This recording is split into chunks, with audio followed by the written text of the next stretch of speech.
Hello friends, welcome to RJ classes. आज इस video में हम आपके लिए लेकर आए हैं American and other non British literature के बारे में। यहाँ पर अमेरिकन लिटरेचर के बारे में दिया गया है। तो इसी तरीके से हम अपने चैनल पर लिटरेचर से रिलेटेड वीडियोस लेकर आते रहते हैं। अगर आप प्रिपरेशन कर रहे हैं लिटरेचर की तो प्लीज़ चैनल को सब्सक्राइब कर लीजिए। काफ़ी वीडियोज़ हैं हमारे चैनल पर, आप चैनल पर जाकर प्लेलिस्ट में देख सकते हैं। आइए देखते हैं introduction to American literature. American literature का इंट्रोडक्शन क्या है, अमेरिकन लिटरेचर कैसे स्टार्टिंग हुई इसकी। American literature refers to the works of literature written in the English language in America. American literature refers to the works, उन works को refer किया जाता है रिटन इन इंग्लिश लैंग्वेज, जो इंग्लिश लैंग्वेज में लिखे गए थे इन अमेरिका, अमेरिका में। Since America was a series of British colonies on the eastern coast of the present day United States, क्योंकि उस समय जो अमेरिका था वो उस समय एक सीरीज़ थी ब्रिटिश कॉलोनीज़ की। कहाँ पर? ईस्टर्न कोस्ट पर, जो कि आज प्रेजेंट डे में जिसे यूनाइटेड स्टेट्स कहा जाता है। Its literary tradition began as link to the broader tradition of English literature. इसका जो लिटरेरी ट्रेडिशन था, लिटरेरी जो इसकी परंपरा थी, बिगेन शुरुआत हुई उसकी as linked to the broader tradition of English literature. English literature का जो ब्रॉडर ट्रेडिशन था उसके साथ में जुड़कर इसकी इस लिटरेरी ट्रेडिशन की शुरुआत हुई थी।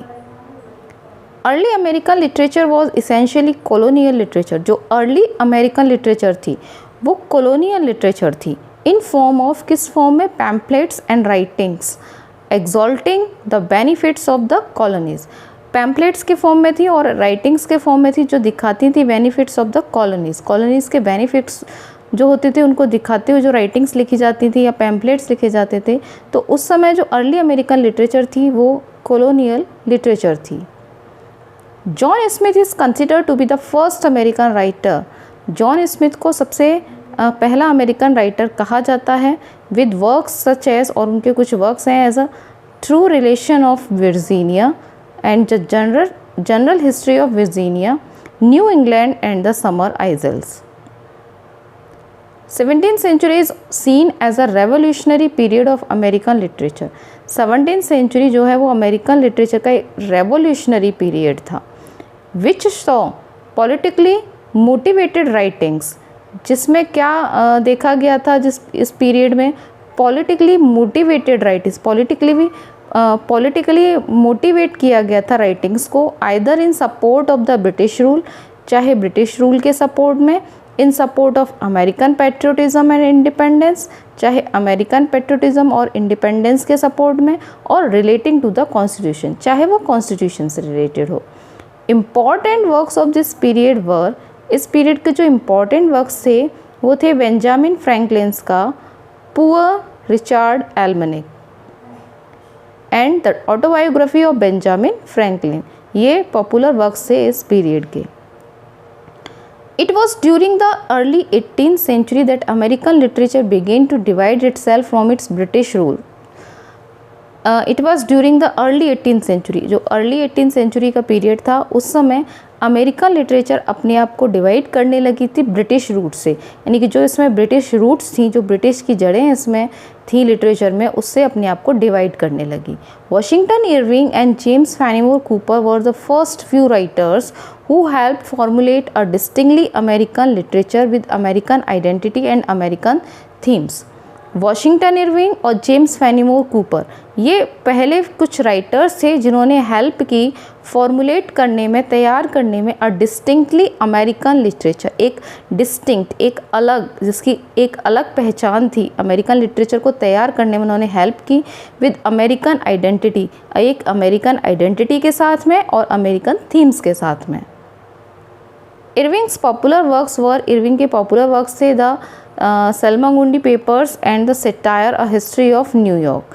Cooper, the author of the pioneers and the last of the Mohicans, was credited with creating the first western hero. Cooper को, जो कि ऑथर हैं पायोनियर्स के और लास्ट ऑफ द मोहिकन्स के, उन्हें क्रेडिट दिया जाता है किसका? कि उन्होंने सबसे पहला वेस्टर्न हीरो क्रिएट किया था। The period from 1820s to the 1860s is known as the romantic period of American literature or the American Renaissance। जो पीरियड था 1820s का और 1860s का, उस पीरियड को रोमांटिक पीरियड कहा जाता था अमेरिकन लिटरेचर का या फिर अमेरिकन रेनेसांस का।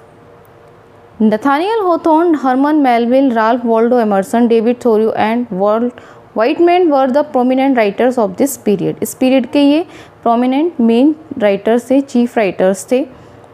These authors experimented in style and developed themes important to American identity and expression. इन ऑथर्स ने एक्सपेरिमेंट किया किसमें, स्टाइल में, एंड डेवलप की themes important to American identity and expression, जो अमेरिकन आइडेंटिटी को दिखाती थी और अमेरिका को एक्सप्रेस करती थी, इस तरीके की थीम्स को उन्होंने डेवलप किया।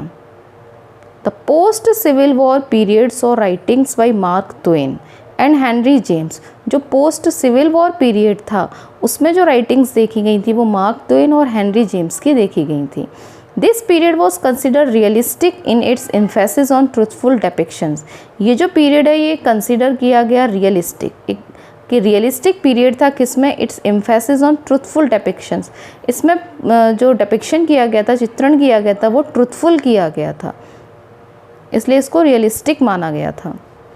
ट्वेन के कुछ वर्क हैं, the adventure of Tom Sawyer, life on the Mississippi and the adventures of Huckleberry Finn were important fictional works of this period. ये इस पीरियड के कुछ इंपॉर्टेंट फिक्शनल वर्क्स थे।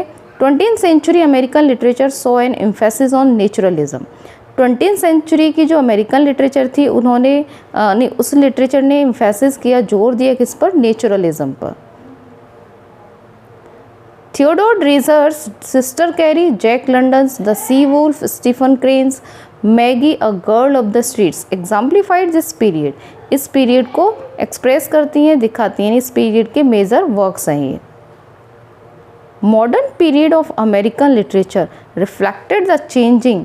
जो मॉडर्न पीरियड है अमेरिकन लिटरेचर का वो रिफ्लेक्ट दिखाता है, चेंजिंग दिखाता है किसमें, सोशल में, पॉलिटिकल में एंड कल्चरल क्लाइमेट में of the American nation. American nation के सोशल, पॉलिटिकल और कल्चरल क्लाइमेट में चेंज दिखाती है मॉडर्न पीरियड के अमेरिकन लिटरेचर।